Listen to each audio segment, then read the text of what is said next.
우리는 지난 몇 주 동안 대위임령이 주어진 시기와 장소 그리고 그 대상에 대해서 살펴보았습니다. 지난 시간부터는 이 대위임령의 내용에 대해서 살펴보고 있는데요.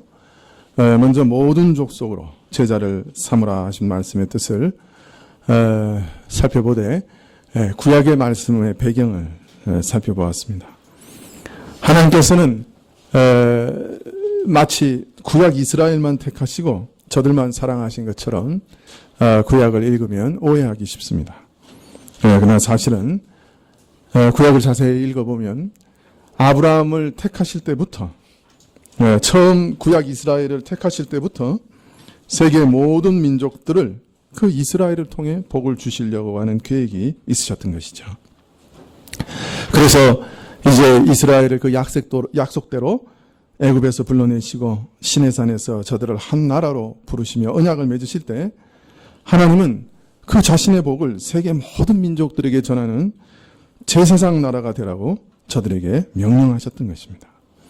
그러나 이스라엘은 하나님의 이런 사랑과 긍휼을 이방인들을 향한 하나님의 마음을 전혀 이해하지 못했고 그래서 순종도 못했습니다. 요나서에서 계시하고 계시는 것처럼 세계 모든 거민들을 향한 하나님의 마음을 이스라엘은 이해하지 못했습니다. 모든 거민들을 향한 하나님의 자비와 긍휼과 사랑이 어떠했는지 저들은 정녕 알지 못했던 것이죠. 하나님께서는 이제 모든 사람의 죄 문제를 예수님의 십자가에서 해결하신 이후에 새로운 이스라엘, 신약교회를 세우시고 저들의 지도자를 이제 최초로 임직하는 바로 그 순간에 구약 이스라엘이 실패했던 바로 이 사명을 다시금 신약교회에 부여하셨던 것이죠. 또 신약교회가 이 사명을 완수하여 땅끝까지 이 복음이 전파될 때 예수님이 재림하셔서 이 땅의 역사가 끝나게 될 것을 계획하셨던 것입니다. 그래서 신약교회는 마지막 날까지 복음을 땅끝까지 모든 민족에게 전할 사명을 갖게 되었던 것입니다. 자, 예수님께서는 모든 민족, 모든 족속에게 가서 제자를 삼으라 하고 명하시면서 너희는 가라고 말씀하십니다. 너희는 가서 모든 족속으로 제자를 삼으라. 가라. 어디로 가라는 말씀입니까? 모든 족속으로 제자를 삼으라고 하셨으니 모든 족속에게 가라 명령하신 것이겠죠. 그럼 이 말씀은 단순히 지리적으로 모든 민족에게 가라 하는 말씀보다는 더 깊은 의미가 있다고 생각이 듭니다. 왜냐하면 지금 예수님께서는 교회의 기초가 되는 바로 지도자들에게 다른 말로 말하면 교회에게 지금 이 명령을 주시고 계시기 때문입니다. 교회란 뭡니까? 바로 이 세상에서 부르심을 받아 하나님의 것이 된 사람들입니다.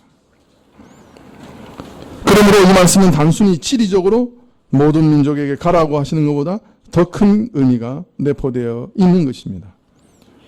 모든 신자들은 교회로 부르심을 받았습니다. 지금 예수님께서는 이들에게 교회 안에 모여있는 이들에게 가라고 명령하고 계십니다. 어디로 가요? 예, 교회 밖으로. 교회 밖은 어디죠? 세상으로. 세상으로 가라고 명령하고 계시는 것입니다. 그래서 이 명령은 지리적인 명령인 동시에 그러나 또한 영적인 명령이도 한 것입니다. 예수님께서는 요한복음에서 내가 너희를 세상으로 보내노니라고 말씀하셨습니다. 동시에 너희는 세상에 속하지 않았다 그렇게 말씀하셨습니다.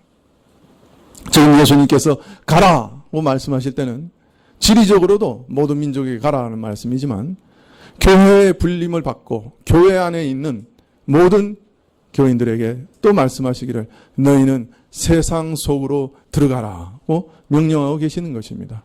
교회 부르심을 받은 사람에게 다시 세상으로 파송하고 계신 것입니다. 신자는 모두 교회로 부르심을 받았습니다. 교회에 불러 모아졌습니다. 그들은 먼저 교회로 와야 합니다. 저들은 세상에 속해서는 안 됩니다. 신자들은 세상에 속하지 않았다고 성경은 분명히 말씀합니다. 그러나 또 동시에 저들은 교회 안에서만 머물러 있어서는 안 됩니다. 머물러서도 안 되고 머물 수도 없습니다. 왜냐하면 저들은 다시 세상 속으로 보내심을 받은 자들이기 때문입니다. 그래서 다른 교회들 이렇게 예배 순서에 보면 맨 마지막에 파송의 순서가 있는 교회들이 있습니다. 어떤 면에서는 상당히 성경적이라고 할 수 있죠. 교회로 모여서 예배드리고 또 세상으로 파송하는 그런 순서가 있는 것이죠. 그러므로 신자가 세상에 속하지 않는다는 말씀의 의미가 믿는 자로 하여금 세상에 대해서 소극적인 자세로 사는 것이나 세상으로부터 구별되어서 세상과는 아무 상관없이 그저 이질적인 존재로 수도원이나 골방에서 홀로 유리되어 사는 것을 말하는 것은 아닙니다. 예수님께서는 믿는 자들을 적극적으로 세상 안으로 다시 보내시고 계신 것이죠. 가라! 땅 끝까지 모든 족속에게, 모든 세상 사람들에게, 모든 불신자에게 세상 속으로 너희는 가라! 명령하고 계시는 것입니다. 그래서 종교개혁자들은 수도원 운동을 반대했습니다. 여러분, 수도원 운동은 가톨릭에만 있습니다. 그러니까 종교개혁 이후에 교회 안에 이 수도원 운동은 없었어요. 아주 최근까지, 20세기까지 없었어요. 20세기 들어와서 잠깐 그런 운동들이 있긴 하지만 그 이전까지 종교개혁의 전통을 가진 모든 교회는 수도원 운동을 반대했어요. 왜요?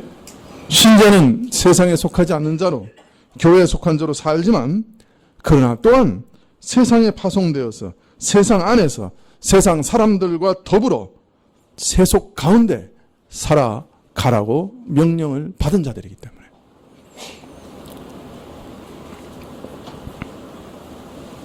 그래서 종교개혁자들은 세상과 높은 담장을 쌓고 그 안에서 자신들만의 거룩한 삶을 누리려고 하는 수도원 운동을 거부했습니다. 그래서 재밌는 거는 종교개혁자들이 결혼할 때 많은 종교개혁자들이 누구하고 결혼했냐? 아십니까? 수녀하고 결혼했습니다. 수도원을 반대하니까 수도원을 철폐했잖아요. 근데 거기 있는 많은 수사하고 수녀들이 어디로 가겠어요? 수사는 교회에 와서 목사가 되고 수녀는 겉은 없잖아요. 목사 사모가 됐어요. 재밌죠? 그래서 루터도 누구하고 결혼했어요? 수녀하고 결혼했잖아요. 루터 원래 결혼에 관심이 없었어요. 근데 수녀원에서 탈출해온 수녀가 4명 있었어요. 어떻게 할 방법이 없잖아요. 당신이 한 사람. 그렇게 된 거예요. 그래서 가톨릭에서 막 놀렸죠. 종교개혁이, 종교를 개혁하는 데서 시작해서 루터의 결혼을 끝났다. 그렇게 놀리기도 했습니다. 예수님은 우리가 교회 안에서 살기를 원하십니다. 교회 안에서 견고하게 서기를 원하십니다. 그러나 교회 안에서만 서 있기를 원치 않으셨습니다. 세상에 살기를 원하셨어요. 세상에서 세상 사람들과 똑같이 일하고 고난을 받고 자식을 낳고 가정을 이루면서 세상 사람들과 똑같은 환경에서 살아가기를 원하셨습니다. 그러나 세상에 속하지 않는 사람으로 살아가기를 원하셨습니다. 예수님께서는 세상에 살지만 세상과 다른 사람들, 세상에 속하지 않는 사람들, 세상의 죄악과 부패로부터 떠나서 오직 자신을 하나님의 말씀으로 거룩하게 성화시키고 하나님의 말씀 안에서 놀랍게 새롭게 된 사람들이 세상 안에 보내져서 이 세상과는 다른 세계가 있다고 하는 것을, 세상으로부터 구별되는 거룩한 나라가 있다는 사실을, 죄사함과 죄를 용서하시는 은혜와 하나님의 사랑과 중생으로 시작하는 영생의 나라가 있다는 사실을 적극적으로 증거하기를 원하셨던 것입니다. 신자들이 저 수도원 한 구석에 몰려서 자기들끼리 신앙을 지켜나가는 것이 아니라 세상 한가운데 등대처럼 서서 하나님의 빛을 사방에 비치기를 원하셨던 거예요. 예수님께서는 세상 사람들이 미워하고 핍박하고 죽이는 신자들을 그런 줄 아시면서도 세상 안으로 보내십니다. 세상과 다른 나라가 있다는 것을 증거하기 위해서. 너희들이 기뻐하는 세상의 쾌락과는 다른 기쁨이 있고, 너희가 돈과 땅과 부동산과 권세로부터 누리는 평안이 아닌 영원한 평안이 있고, 너희가 이 세상에서 먹을 것과 마실 것과 좋은 음식을 즐거워하면서 그것을 누리는, 그래서 그것으로 인해서 생명의 잔치를 벌리는 그런 생명과는 다른 영원한 생명이 있다는 것을 증거하라고 보내신 것입니다.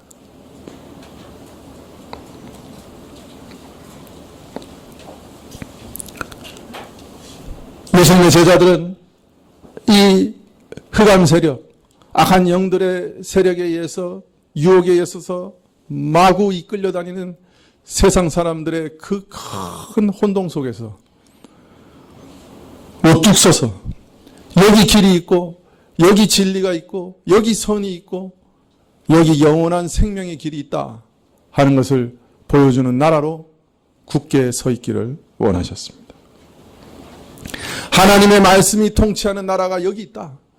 하나님의 말씀이 통치하는 사람이 여기 있다. 하나님의 말씀이 통치하는 사람의 모습을 보라. 하나님은 이렇게 하기를 원하셨습니다. 온 우주의 왕이신 예수님의 통치를 받는 사람들이 여기 이 땅에도 있다. 온 세상 사람들이 악한 영들의 유혹에 따라서 악한 영들의 통치를 받아서 어디에 가는지, 왜 사는지, 뭘 위해 사는지 모르면서 휩쓸려 다니는데, 그 가운데 그 악한 영들의 유혹이 아니라 거룩하신 우리 주 예수 그리스도 만왕의 왕의 통치를 받는 사람들이 여기 있다 보여주기를 원하셨던 것이에요. 그래서 신자들은 세상을 변화시키는 소금, 세상을 변화시키는 빛이요, 세상의 부패를 방지하는 소금의 역할을 감당하게 하셨던 것입니다. 그리스도의 통치를 이 땅에 넓혀가는 사도로, 사역자로 세우셨던 것입니다. 자기가 서 있는 자리가 어디 있든지, 그가 맡은 일이 작든지 크든지 상관없이, 혹 그가 감당하고 있는 부분이 매우 작은 것이라 하더라도 바로 그 자리에서 하나님의 통치를 확인하고 실현해 나가는 그러한 자들로 우리를 파송하셨던 겁니다. 그러므로 우리는 우리 자신 안에 매몰돼서는 안 되는 것이죠. 저는 요사이 우리 금요 기도회 갈 때마다 좀 안달이 납니다. 우리 기도가 너무 우리 자신 안에서 맴도는 것 같아서 좀 안달이 납니다. 사실 물론 우리 사정 너무 급하지요. 기도 안 하고는 한순간도 살 수 없는 아주 참 급박한 상황이죠. 우리 자신과 우리 가정과 친척들을 위해 기도하지 않을 수가 없습니다. 또 그런 기도는 많으면 많을수록 좋은 것이죠. 그러나 우리의 기도가 그 차원에서만 머물러서는 안 되는 것입니다. 이 나라를 위해서, 이 나라의 경제와 외교와 국방과 특히 교육제도와 사회문화 각 영역의 악한 세력과 우리는 기도 가운데 영적 전쟁을 벌여야 하는 것이죠. 우리 이웃들, 특히 영육 간의 가난한 자들을 위해서 항상 기도해야 되겠죠. 나아가 세계 열방의 모든 민족을 위해 기도가 있어야 할 것입니다. 그런데 우리 기도 시간은 너무 짧고 우리 기도의 제목은 너무 폭이 좁다, 그렇게 생각이 듭니다. 우리는 사실 우리 자신을 위한 것이 아니라 이 땅에 다른 사람들을 위해 여기 남아있는 것입니다. 우리 자신을 섬기기 위해 우리는 이 땅에 있지 않습니다. 우리는 우리 이웃을 섬기기 위해서 이 땅에 남아있는 것이에요. 이 세상을 섬기기 위해서 이 땅에 남아있는 것입니다. 하나님께서 우리가 이 대위임령을 따라 이웃과 다른 민족을 위해 기도하고 섬기는 것을 보시면 우리가 이런 일을 계속할 수 있도록 우리 모든 필요를 우리에게 주실 것입니다. 저는 그거 확신합니다. 종종 많은 사람들이 이웃을 위해 중보하는 기도를 시작하자 자신을 위한 기도들이 없어졌다. 자기 자신의 필요를 다 하나님이 먼저 채워주시고 이웃까지 섬기게 하시는 것들을 경험했다 하는 간증들을 수도 없이 듣습니다. 진심으로 대위임령을 순종하고자 하는 사람들에게 하나님께서는 이 명령을 수행할 수 있도록 모든 필요를 채워주시는 것입니다. 믿으십니까? 우리가 다른 사람을 위해 살기로 작정하는 순간에 하나님께서는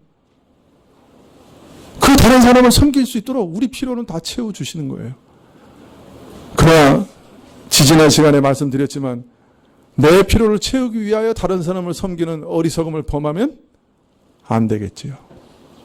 하나님을 사랑하고 이웃을 참으로 사랑하는 마음으로 이웃의 필요를 채우는 순간 하나님은 우리의 걱정 근심을 사실 다 사라지게 하세요.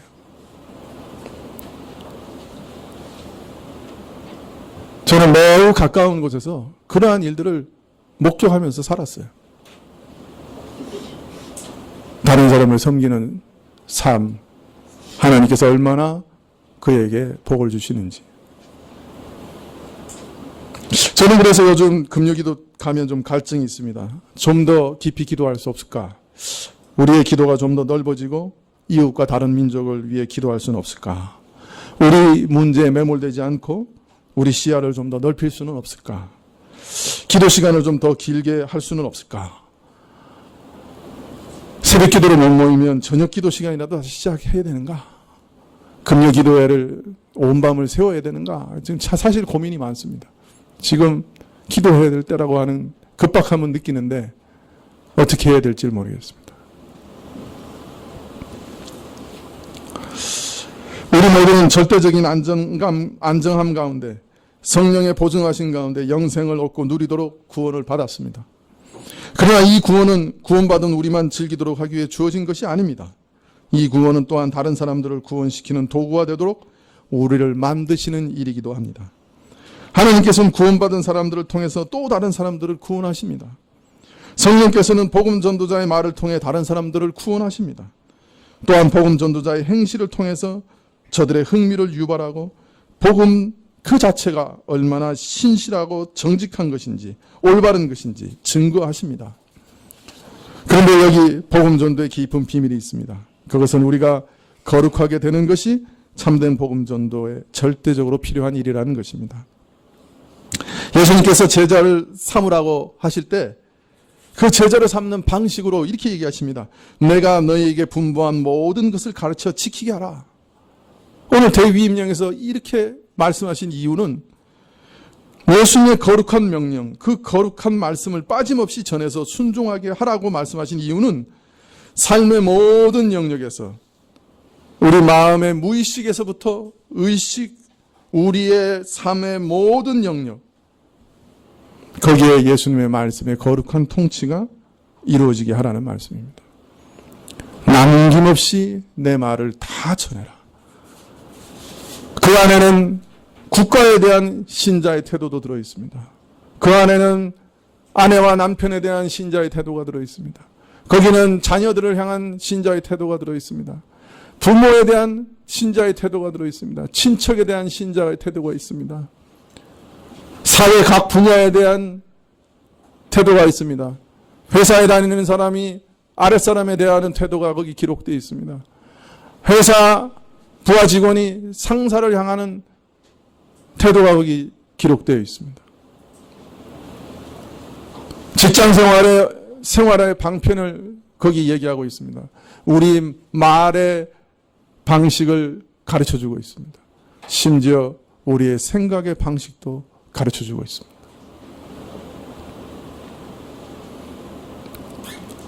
우리 삶 속에 가르치지 않는 것이 없습니다.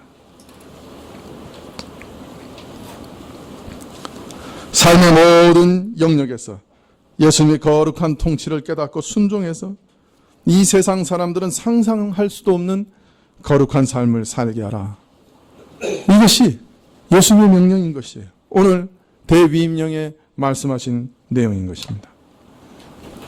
여러분, 우리가 세상 사람들하고 똑같이 생활하면, 똑같은 사람들이라면 예수님께서 우리를 굳이 세상에 보내실 이유가 어디 있습니까? 다시 파송하실 이유가 어디 있습니까? 모두가 불의하고, 모두가 추악하고, 모두가 탐욕스럽고, 모두가 서로 미워하고 용서하지 않고, 모두가 서로 술 취하고, 모두가 서로 거짓말하고, 모두가 음란하고, 모두가 쾌락에 노예돼서 살고 있다면 그러한 사람들을 세상에 다시 보내실 이유가, 그럴 필요가 어디 있습니까? 왜냐하면 그럴 필요가 없죠. 왜냐하면 세상은 온통 그런 사람들로 가득 차 있으니까요. 보내도 똑같은 사람들이라면 보내본들 무슨 소용이 있겠습니까? 만일 복음을 듣는 사람들이 교회에 와서 세상과 똑같은 사람들을 보게 되면 오히려 복음의 위대성을 의심하지 않겠습니까? 아니면 그것이 교회의 본질인 줄 알고 자신도 거룩을 포기하고 영적 성숙을 포기하고 세상 사람들과 똑같이 살아가려고 할 것입니다.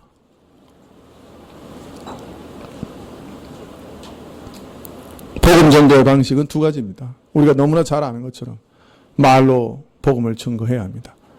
그러나 우리 삶이 거룩으로 뒷받침이 되지 않으면 그 복음 전도는 능력이 없습니다.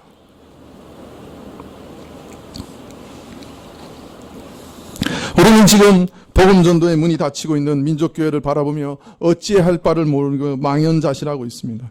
참으로 하나님께서 우리 군대와 함께 하시지 않는 것 같고 우리의 기도를 듣지 않으신 것 같습니다. 교회마다 부흥을 위해 복음 전도를 위해 기도하지 않는 교회가 어디 있겠습니까? 또 기도하지 않는 때도 없을 것입니다. 그런데 결과는 오히려 사람들이, 젊은이들이 교회에서 떠나가고 있습니다. 교회는 더 이상 사회에서 주도적인 세력의 위치에 있지 않습니다. 오히려 사회에서 가장 천덕꾸러기가 되었습니다. 왜 이렇게 되었습니까? 왜 교회가 더 이상 성장을 멈추고 퇴보하고 있습니까? 왜 하나님께서는 우리의 기도를 듣지 않으시는 것 같습니까? 이제 교회 안에 많은 사람들은 이제 세상 사람들이 우리의 복음을 듣지 않는 것을 알고 복음 전하는 것을 포기하고 더 이상 전하고 또 복음에 대해서 전하는 용기를 잃어버렸습니다. 복음 전도에 대해서 오히려 패배의식을 갖고 있습니다. 왜 이런 현상이 일어나게 되었습니까? 무엇이 근본적인 문제입니까? 이 사회가 바빠지고 먹고 살기가 어려워져서 복음이 전해지지 않는 겁니까? 복음이 폭발적으로 전해지던 1910년에서도 30년대 정녕 우리 민족이 먹고 살기가 지금보다 쉬웠습니까? 너무 바쁘고 각박해서 복음이 전해지지 않는 겁니까? 1950년에서 70년대 먹고 살기가 쉬웠고 그 삶이 각박하지 않았습니까? 세상의 유혹이 더 심해져서 복음 전도가 안 됩니까? 그 당시에는 술, 담배, 음란의 유혹이 없었습니까? 세상의 편견이 심해져서 복음이 전도가 안 되는 겁니까? 그 당시에는 기독교에 대한 편견이 없었습니까? 뭐가 달라졌습니까? 그러나 그 당시에는 기독교를 놀리고 핍박하고 예수쟁이라고 놀려도 기독교인들에 대한 일종의 존경심이 있었습니다. 저들은 그래도 우리와는 다른 무엇이 있다. 저들은 우리보다는 더 고급스러운 문화를 가진 사람이다. 그런 생각했어요. 내가 그렇게 살지는 못하지만 저들이 나보다는 낫다. 그런 일종의 경외감이 있었던 거예요. 지금 한국교회의 문제가 뭡니까? 네, 바로 이것이죠. 거룩입니다. 성결입니다. 거룩이 없어서 전도가 안 되는 거예요. 우리가 세상 사람과 똑같은 사람들이라 예수님께서 세상에 보내실 수가 없고 보낼 필요가 없어진 거예요. 보내면 보낼수록 사람들을 구원시키는 게 아니라 오히려 더 망하게 하니 보내실 수가 없는 거죠. 보내어도 세상 사람들이 자신들과 다른 것을 보지 못해요. 어떤 흥미와 어떤 호기심도 느끼지 못합니다. 이전에는 그래도 기독교와 함께 전파되는 서양 문물이 흥미로워서 와보기라도 했지만 이제는 기독교가 아니라 세계화가 다 된 마당에 무슨 흥미를 느끼겠어요.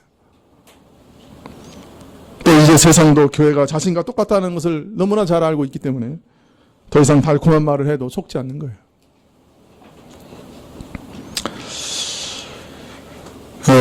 교회에 앉아있는 우리가 세상 사람들과 조금도 다르지 않기 때문에 정직하게 말하면 하나님이 이 교회에 더 이상 사람을 보내실 수가 없는 것이죠. 하나님께서 복음을 통해 사람들을 구원하여 교회에 보내놓으면 교회는 그 사람들에게 세상을 가르칩니다. 복음을 가르치는 게 아니에요. 세상에서 돈 잘 벌고 건강하고 출세하고 권력 얻는 방법을 가르칩니다. 하나님을 열심히 믿고 봉사하고 충성하고 11조 내면 세상에서 모든 것을 얻게 되리라. 전도하면 더욱 좋아하신다. 그러나 바른 믿음, 바른 회개, 바른 거룩, 영적인 성장 이런 것은 관심이 없습니다. 복음을 듣고 믿음을 얻어 신앙생활을 시작한 사람들을 교회가 바로 죽여버립니다.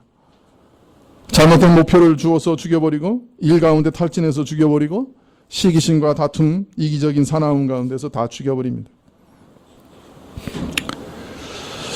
교회 왔다가 상처받고 다시는 교회 오지 않겠다 결심해서 떠나간 사람들이 얼마나 많이 있습니까? 그 영혼이 피어나보지도 못하고 성장해 볼 기회도 없이 교회 안에서 다 죽여버립니다.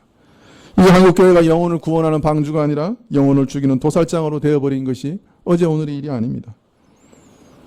이런 상황에서 하나님께서 교회에 사람을 보내실 수가 있겠습니까?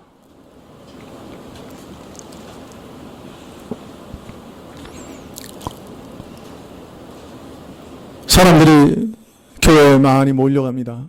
큰 교회, 시설 좋은 교회. 그러나 그 사람들이 새로운 사람들이 아니에요. 작은 교회는 다 문을 닫습니다. 그러나 그 교회의 실상을 보면 마치 죽어가는 사람들이 마지막 만찬을 하는 것처럼 보입니다.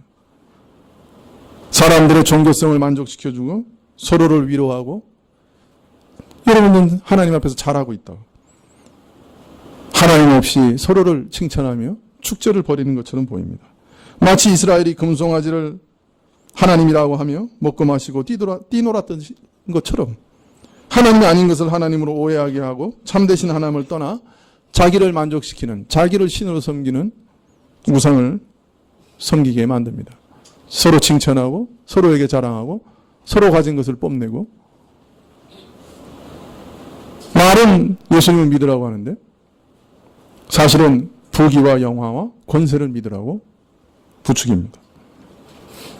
이런 대형교회를 보면서 사람들 많이 모으려면 교회에서 자꾸 죄죄하지 말고 거룩을 강조하면 사람들이 불편해하니까 일단 사람들을 교회에 어떻게든 불러오게 해서 수영장이라도 만들고 농구장이라고 만들어서 사람들을 불러오게 해서 교인 만든 다음에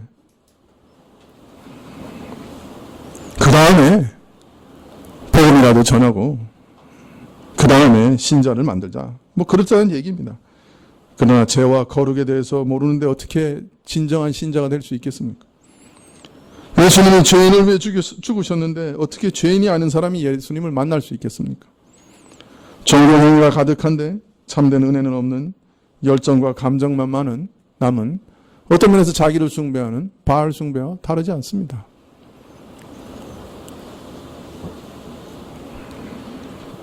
여러분, 이렇게 된 근본 원인이 놀랍게도 무엇일까요? 왜 이렇게 됐어요? 한국교회가. 저는 이 원인이 사실은 한국교회 부흥이 가장 근본적인 원인이 아니라 생각합니다. 아니, 부흥이 원인이라뇨. 사실 부흥이 원인일 가능성이 높습니다. 70년대 한국교회가 폭발적으로 부흥을 했습니다. 한국교회가 이 나라의 경제적 고도 성장과 함께 기복신앙을 통해 폭발적으로 성장했습니다. 많은 사람들이 교회에 몰려왔습니다. 그 당시에는 집사직분 받으면 집 샀습니다. 그 당시에는 차 없던 사람들이 다 차 얻고 그 당시에는 냉장고 없던 사람들이 냉장고를 얻었던 시대입니다. 예수님을 믿으면 모든 물질적인 것을 얻을 수 있다고 하는 복음이 진짜 그런 것 같이 보였습니다. 사람들이 교회로 몰려왔습니다. 그러나 저들이 정령 거룩한 하나님 나라를 사모해서 교회에 몰려온 것은 아니었습니다. 물론 잘못된 동기로 교회에 온 많은 사람들이 하나님의 은혜로 참 구원에 이르기도 하였지만 많은 사람들은 그냥 세상에서 복을 많이 주는 한 종교로 기독교를 받아들였습니다. 지금까지 불교에 가서 삼신각에 가지고 빌던 사람들이 그냥 대상을 잠깐 바꿨을 뿐입니다. 이 기복신앙이 병을 낫는 신유의 기적과 방언을 말하는 성령 세례 운동과 더해지면서 불같은 부흥의 물결이 솟아올랐습니다. 그러나 교회는 이렇게 많은 사람들이 몰려올 때 저들을 참된 하나님의 말씀으로 지도할 준비가 전혀 되어 있지 않았습니다. 죄를 지적하고 회개시킬 능력이 없었습니다. 교회 안에. 아니, 저들의 입맛에 맞는 복음을 재빨리 도입해서 사실은 다른 길로 갔습니다. 그 결과 사람들이 교회에 수도 없이 많아졌고 목사직은 수입이 많은 좋은 직업이 되었습니다. 교회는 사회에서 성공하는 또 다른 사업이 되었습니다. 이런 것을 노리고 많은 사람들이 교회 안에 쏟아져 들어왔습니다. 목사도 되었습니다. 그리고 그 후유증을 지금 우리가 보고 있는 것입니다. 감사하게도 하나님이 지금 우리 교회의 민낯을 확실하게 보여주고 계시는 것이죠. 오히려 부흥이 교회를 망하게 한 근본 원인이 됐습니다. 준비되지 않는 부흥, 말씀이 없는 부흥, 말씀으로 일어나지 않는 부흥이 이런 모양을 만들어낸 것이죠.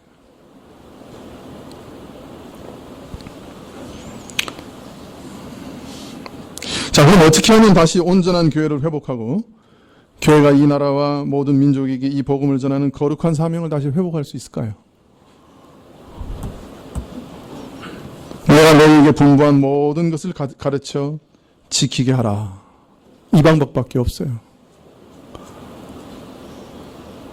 내가 너에게 가르친 모든 것을 가르쳐 지키게 하라. 이 방법밖에 없다니까요.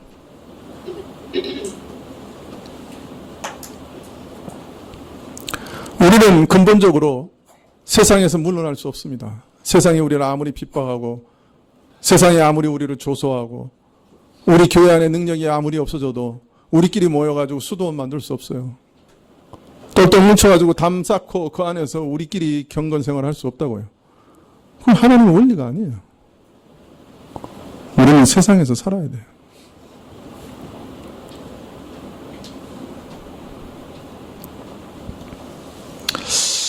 참 어떤 때는 우리 교회 청소년들이 복음을 믿는 것을 어려워하고 예배 시간마다 저 뒤로 숨어가지고 딴짓하고 딴 거 쓰고 심지어는 딴 거 보고 그런 것을 보면서 야, 이거 좀 어디 데리고 가가지고 정말 성령 세례 받게 해가지고 불로 할까? 넘어가고 막 방언하고 예언하고 그런데 한번 데려가서 그냥 확 뒤집어 버릴까? 그런 생각을 한두 번 한 게 아닙니다. 정말 수십 번은 했습니다.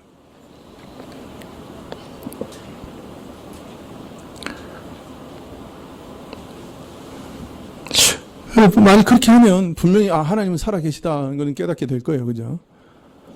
직접적으로 어떤 영적인 현상을 경험하게 되면 이거 하나님 정말 살아계시니까 이거 함부로 하면 안 되겠네. 그 정도는 배울 수 있을 겁니다. 그러나 그것이 정말 저들을 신자로 만들 수는 있는가? 자꾸 되묻게 되는 것이. 오늘날 바로 신문지상을 요란하게 장식하는 교인들과 사람들, 이분들이 참 우리 기독교인 민낯을 다 드러내요. 우리로 수치스럽게 하고 있는데 사실 요새 신문지상에 막 드러나는 그 큰 교회들이 70년대, 80년대 불안받은 교회가 있습니까? 요새 두 쪽으로 나눠져서 열심히 싸우는 그 교회가 처음 시작할 때 한 400명 있을 때 그냥 성령으로 완전히 임해가지고 다 뒤집어진 교회거든요. 불받은 교회예요.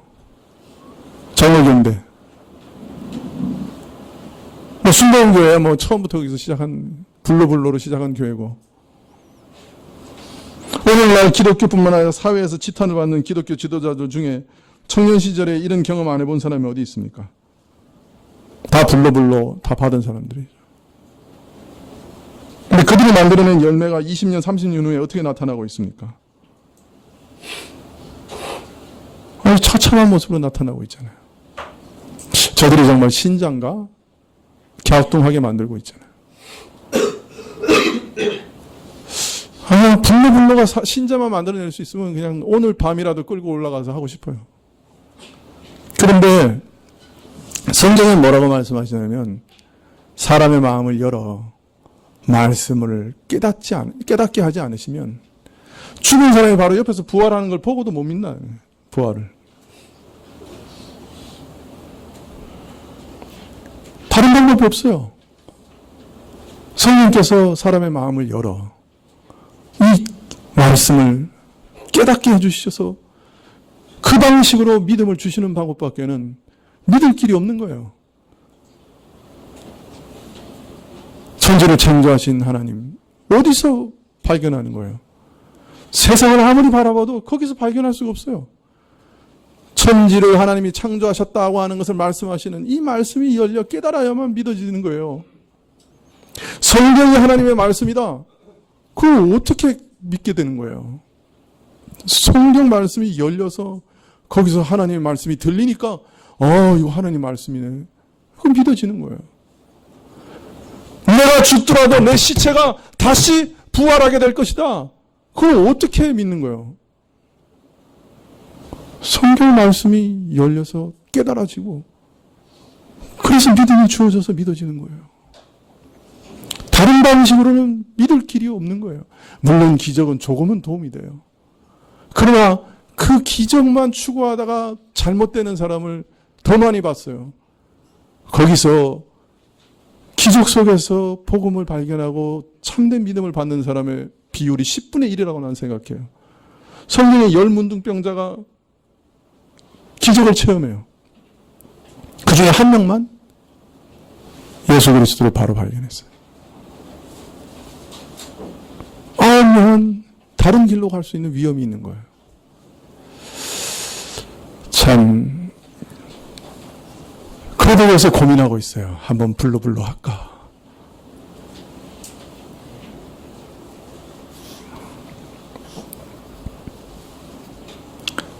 몇 사람 모여서 공동체로 살면 그래도 버텨요.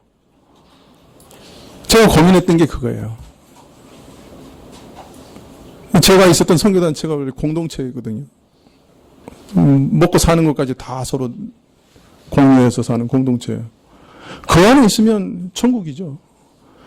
거기서 딱 떨어져 나오는 순간 그 사람은 세상보다 더 못한 사람이 돼요. 그거 이상하다.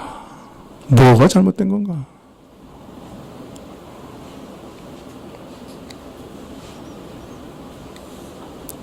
나중에 알았어요. 믿음 자체가 잘못되었구나. 제일 중요한 게 잘못됐었구나.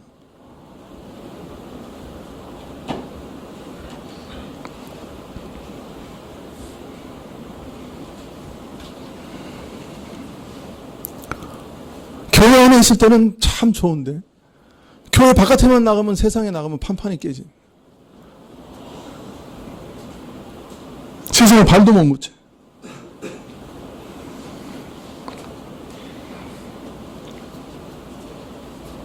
교회의 성장과 부흥이라는 것이 세상을 변혁시키는 것이 아니라 교회를 세상과 똑같이 만들어버리는 결과를 우리는 보고 있어요. 성경이 말하는 부흥이 아니죠. 성경이 말하는 경건이 아니죠. 사람 수는 늘어났죠. 그러나 그건 부흥이 아니죠.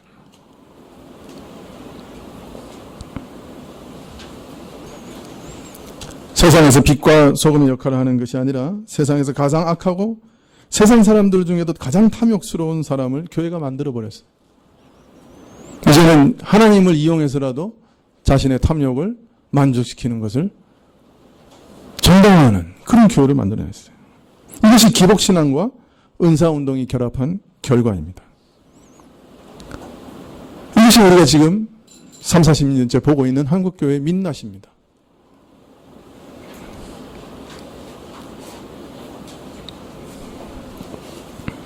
어디로 가야 되겠어요? 어떻게 해야 되겠어요? 네, 고통스럽고 더디더라도 하나님께서 우리 군대와 함께 하시지 않는 것 같은 때라도 여러분 바벨론에서도 다니엘과 세 친구가 있었어요. 세상에서 살아남는 사람들이 있었어요. 어떻게 이게 가능해요? 성령 하나님의 능력으로 예수님께서 분부한 모든 것을 가르치고 또 하나님을 어린아이 같은 믿음으로, 나는 이 말씀을 순종할 수 없지만 하나님은 나를 순종케 하실 줄 믿습니다. 어린아이 같은 믿음으로 하나님을 의지하면서 말씀을 순종하는 참된 제자를 만들어내는 그 일 외에는 다른 길이 없어요. 또 그러한 하나님의 성령의 역사를 우리가 우리 삶의 현장에서 매일매일 조금씩이라도 체험해가는 길밖에 없는 거예요. 실패하고 또 실패해도 수도원으로 공동체로 숨어 들어가지 말고 오늘 이 자리에 서 있어야 돼요. 넘어지면 또 일어나야 돼요. 죄 같은 죄를 수천 번 지어도 또 서 있어야 돼요. 상사 앞에서 거짓말을 줄줄 하고 있더라도 또 다시 서 있어야 돼요. 죄를 씻어주시는 그리스도의 은혜를 믿고 하나님의 말씀을 순종하는 그 영적인 은혜를 체험할 때까지 서 있어야 돼요. 도망갈 길이 없어요. 신자는 서 있어야 돼요. 보내심을 받았어요. 거기 있으라고 하시니까 거기 있어야 돼요.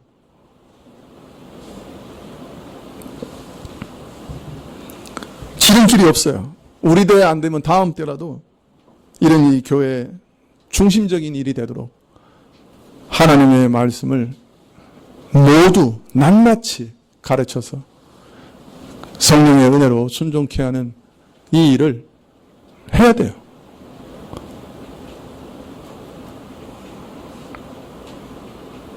기도하고 말씀을 배우고 익히고 깨닫고 순종해가는 길 외에 다른 왕도가 없어요. 혹 다른 왕도가 있으면 저한테 좀 가르쳐 주세요. 저도 답답하거든요, 지금. 그러나 제가 보기엔 인내로서 나가는 길밖에 없어요. 말씀을 들으러 나오세요. 성경을 공부하십시오. 수요일날도 좀 나오세요. 김영성 목사님 오세요. 다니엘서 얼마나 강해를 잘 하시는데 다니엘의 세 친구를 우리가 몇 주 전에 배웠는데 왜 안 나옵니까?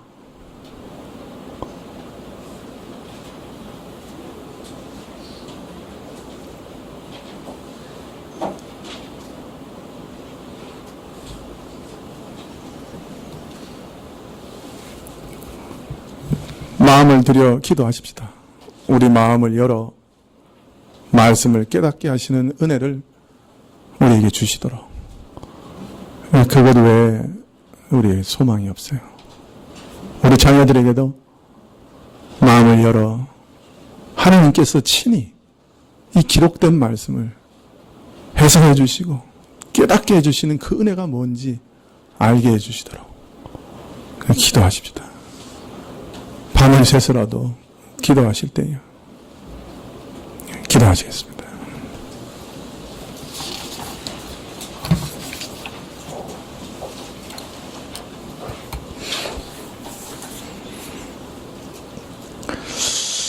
주께서 가라고 말씀하셨습니다. 모든 민족에게 가며 또 이 세상으로 가라고 하셨습니다. 주여 불쌍히 여기시옵소서. 우리가 이 일에 철저히 실패하고 있습니다. 망하게 되었습니다. 주님 용서해 주십시오. 이제부터라도 저희 한 사람 한 사람이 정녕 마음에서부터 새롭게 되며 주의 말씀에 순종하며 나의 삶이 나를 위한 삶이 아니라 세상을 섬기며 이웃을 섬기는 삶인 것을 알고 삶의 방향을 바꿀 수 있도록 도와주십시오. 작은 일에서부터라도 하나하나 차근차근 실천하며 또한 주의 말씀을 순종해 나갈 수 있도록 주께서 도와주십시오.